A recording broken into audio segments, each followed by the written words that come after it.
대한민국 동해 앞바다에서 평소와 다름없는 어느 날, 우리 군의 감시장비에 정체를 알 수 없는 수중 표적 하나가 포착됩니다. 수면 위에서는 아무것도 보이지 않고 레이더에도 뚜렷한 선박은 나타나지 않지만 바닷속에서는 정체불명의 물체가 대한민국 해안을 향해 조용히 움직이고 있습니다. 잠시 후 군은 이 물체가 단순한 어선이나 고래, 민간 선박에서 발생한 신호가 아닐 가능성에 주목하기 시작합니다. 만약 이것이 북한 잠수함이라면 어떤 일이 벌어질까요? 대한민국 해군은 발견하는 즉시 공격에 나설까요?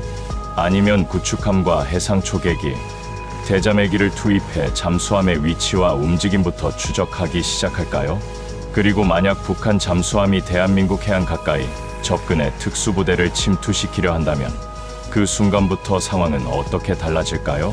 놀랍게도 대한민국은 이와 매우 비슷한 상황을 실제로 경험한 적이 있습니다. 1996년 9월 강원도 강릉 앞바다에서 북한의 상어급 잠수함 한 척이 좌초된 채 발견됐습니다. 잠수함에 타고 있던 북한군과 공작원들이 육지로 침투하면서 대한민국 군과 경찰은 대규모 수색 작전에 들어갔고 작전은 무려 49일 동안 이어졌습니다. 그렇다면 약 30년이 지난 지금 북한 잠수함이 다시 동해 앞바다에서 발견된다면 대한민국은 어떻게 대응하게 될까요? 지금부터 과거 실제 사건과 공개된 대한민국의 해상 감시 및 대잠수함 작전 체계를 바탕으로 그 상황을 살펴보겠습니다. 대한민국 해군은 평상시에도 한반도 주변 해역에서 발생하는 다양한 움직임을 감시하고 있습니다. 수상함과 잠수함, 해상 초계기와 대자멜기, 그리고 여러 감시 장비가 각자의 영역에서 정보를 수집하며 우리 해역으로 접근하는 수상수중 표적을 확인합니다. 하지만 바닷속은 육지와 전혀 다른 환경입니다. 육지에서는 전차나 장갑차가 대규모로 움직이면 위성이나 정찰기를 통해 비교적 쉽게 움직임을 확인할 수 있지만 잠수함은 바닷속으로 들어가는 순간 일반적인 레이더만으로 추적하기 어렵습니다. 그래서 잠수함을 발견하고 위치를 계속 유지하면서 추적하는 대잠수함 작전은 현대해전에서도 매우 어려운 임무 가운데 하나로 꼽힙니다. 잠수함은 자신의 소음을 최대한 줄이면서 이동하고 수온과 염분, 수심과 해류에 따라 소리가 전달되는 특성까지 이용해 위치를 숨기려 합니다. 반대로 잠수함을 찾는 쪽에서는 소나와 해상 초계기, 대자멜기와 수상함 등 다양한 전력을 이용해 바닷속의 작은 신호를 찾아냅니다. 가상의 상황을 하나 생각해 보겠습니다. 어느 날 동해에서 평소와 다른 수중 음향 신호가 탐지됐다고 해서 군이 처음부터 북한 잠수함이라고 단정하는 것은 아닙니다. 바다에는 상선의 엔진과 어선의 스크루, 해양 생물과 자연적으로 발생하는 소음 등 수많은 음향 신호가 존재하기 때문입니다. 따라서 하나의 신호만으로 판단하지 않고 여러 감시 장비에서 확보한 정보를 종합해 표적의 정체를 확인하는 과정이 시작됩니다. 표적이 어느 방향으로 이동하는지, 속도는 얼마나 되는지, 어떤 음향 특성을 보이는지, 그리고 대한민국 해안을 향해 접근하고 있는지를 계속 분석합니다. 만약 분석 과정에서 일반적인 선박이나 자연적인 소음으로 보기 어려운 특징이 나타난다면 상황은 조금씩 달라집니다. 해군 수상함이 의심 해역으로 이동하고 해상 초계기와 대자멜기 등 필요한 전력이 투입돼 수중 표적에 대한 탐색 범위를 좁혀갈 수 있습니다. 대한민국 해군이 도입한 P-8A, 포세이돈과 같은 해상 초계기의 주요 임무 가운데 하나도 잠수함을 탐지하고 추적하는 것입니다. 넓은 해역을 빠르게 탐색하면서 의심되는 지역에 대한 정보를 확보하고 다른 해군 전력과 정보를 공유해 수중 표적의 위치를 계속 추적합니다. 이때부터 수면 위에서는 아무 일도 일어나지 않는 것처럼 보여도 바닷속에서는 보이지 않는 추적전이 시작됩니다. 여기서 중요한 사실이 하나 있습니다. 북한 잠수함으로 의심되는 물체를 발견했다고 해서 대한민국 해군이 즉시 공격하는 것은 아닙니다. 먼저 상대의 정체를 확인하고 위치를 계속 추적하면서 어떤 행동을 하는지 판단해야 합니다. 북한 잠수함으로 의심된다는 이유만으로 즉시 공격한다면 그 자체가 심각한 군사적 충돌로 이어질 수 있기 때문입니다. 하지만 정체불명의 잠수함이 대한민국 영해를 향해 계속 접근하거나 명백한 적대 행동을 보이기 시작한다면 상황은 완전히 달라질 수 있습니다. 특히 잠수함이 대한민국 동해안 가까이 접근한다면 군이 반드시 고려해야 하는 가능성 가운데 하나가 특수부대 침투입니다. 북한은 과거 잠수함과 반잠수정 등을 이용해 공작원이나 특수요원을 대한민국에 침투시킨 사례가 있기 때문입니다. 대표적인 사건이 바로 1996년 강릉 무장공비 침투 사건입니다.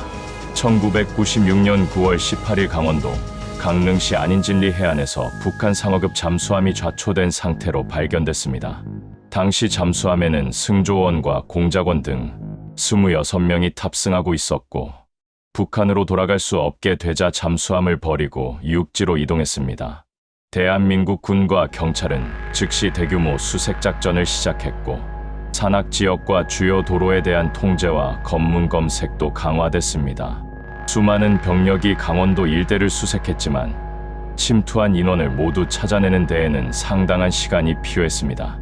작전은 무려 49일 동안 계속됐고 대한민국 군인과 경찰, 민간인에게도 희생자가 발생했습니다. 이 사건은 잠수함 한 척의 침투가 얼마나 큰 국가안보 위기로 확대될 수 있는지를 보여준 대표적인 사례가 됐습니다. 만약 오늘날 비슷한 상황이 다시 발생한다면 1996년 당시와 비교해 대한민국의 감시 능력과 군사 기술은 크게 달라져 있습니다. 정찰 자산과 무인기, 열영상 장비와 첨단 레이더, 해상 초계기와 대자멜기 등 과거보다 훨씬 다양한 수단을 이용해 정보를 확보할 수 있습니다. 하지만 잠수함이라는 무기 자체가 가진 은밀성은 지금도 여전히 위협적입니다. 특히 동해는 수심이 깊은 지역이 많고 복잡한 수중 환경이 형성돼 있기 때문에 잠수함을 탐지하고 추적하는 것이 결코 간단하지 않습니다. 북한 역시 오랫동안 상당한 규모의 잠수함과 잠수정을 운용해 온 것으로 알려져 있습니다. 북한 잠수함 전력은 미국이나 러시아가 운용하는 대형 핵잠수함과는 성격이 다르며 상대적으로 작은 잠수함과 연안, 침투용 잠수정을 다수 운용해 온 것이 특징입니다. 이러한 소형 잠수함은 장기간 대양에서 작전하는 능력에는 한계가 있을 수 있지만 한반도 주변 해역에서 은밀하게 움직이거나 특수부대를 침투시키는 용도로 활용될 경우 상당한 위협이 될 수 있습니다. 또한 북한은 잠수함에서 탄도미사일을 발사하는 SLBM 능력도 지속적으로 개발해 왔습니다. 따라서 과거에는 공작원 침투와 연안 공격이 북한 잠수함의 대표적인 위협으로 거론됐다면 현재는 잠수함발 사탄도미사일까지 함께 고려해야 하는 상황으로 변화했습니다. 다시 가상의 상황으로 돌아가 보겠습니다. 동해에서 발견된 수중 표적이 여러 분석을 거쳐 북한 잠수함일 가능성이 높은 것으로 판단됐고 잠수함이 대한민국 해안을 향해 계속 이동하고 있다고 가정해 보겠습니다. 이 단계에서 가장 중요한 것은 잠수함의 위치를 놓치지 않는 것입니다. 잠수함은 한번 위치를 놓치면 넓고 깊은 바닷속에서 다시 찾아내는 데 상당한 시간과 전력이 필요할 수 있기 때문입니다. 수상함과 해상 초계기, 대자멜기 등이 서로 정보를 공유하면서 추적을 이어가고 동시에 해안 지역의 경계 태세도 강화될 가능성이 높습니다. 해안 감시 장비를 이용한 감시가 강화되고 군부대 역시 수상한 움직임이 있는지를 집중적으로 확인하게 됩니다. 만약 같은 시각 해안에서 정체불명의 인원까지 발견된다면 상황은 완전히 다른 단계로 넘어갑니다. 잠수함 추적과 동시에 이미 북한군이나 공작원이 육상에 침투했을 가능성까지 고려해야 하기 때문입니다. 해당 지역 군과 경찰의 경계가 강화되고 주요 도로와 예상 이동 지역에 대한 수색이 시작될 수 있습니다. 1996년 강릉 사건처럼 침투 인원이 산악 지역으로 들어간다면 수색 범위는 빠르게 넓어질 가능성이 있습니다. 강원도 동해안은 해안에서 멀지 않은 곳에 산악 지역이 이어지는 지형이 많기 때문에 소규모 인원이 산속으로 들어가면 발견하는 일이 쉽지 않습니다. 숲이 우거진 지역에서 야간이나 악천 후까지 겹친다면 첨단 감시 장비가 발전한 지금도 수색에는 어려움이 따를 수 있습니다. 따라서 군 입장에서는 잠수함이 해안까지 접근하기 전에 발견하고 계속 추적하는 것이 매우 중요합니다. 그렇다면 북한 잠수함이 우리 영해에서 발견됐다는 이유만으로 곧바로 격침할 수 있을까요? 실제 대응은 당시 상황과 상대의 행동, 교전 규칙과 국제법 등 여러 요소를 종합해 판단해야 하기 때문에 단순하게 설명하기 어렵습니다. 단순한 침범인지, 정찰 활동인지, 침투 작전인지, 실제 공격을 준비하고 있는지에 따라 대응 수준이 완전히 달라질 수 있습니다. 하지만 북한 잠수함이 우리 함정을 공격하거나 명백한 적대 행동을 시작한다면 대한민국 군은 국민과 영토, 군 전력을 보호하기 위한 대응에 나서게 됩니다. 그리고 바로 이 순간부터 한반도의 군사적 긴장은 전혀 다른 수준으로 올라갈 수 있습니다. 바닷속에서 발생한 한 번의 충돌이 해상, 교전으로 확대되고 다시 남북 전체의 군사적 긴장으로 이어질 가능성을 배제할 수 없기 때문입니다. 한반도에서는 과거에도 제1연평해전과 제2연평해전, 대청해전, 천안함 비격 사건 등 여러 차례 심각한 해상 충돌과 사건이 발생했습니다.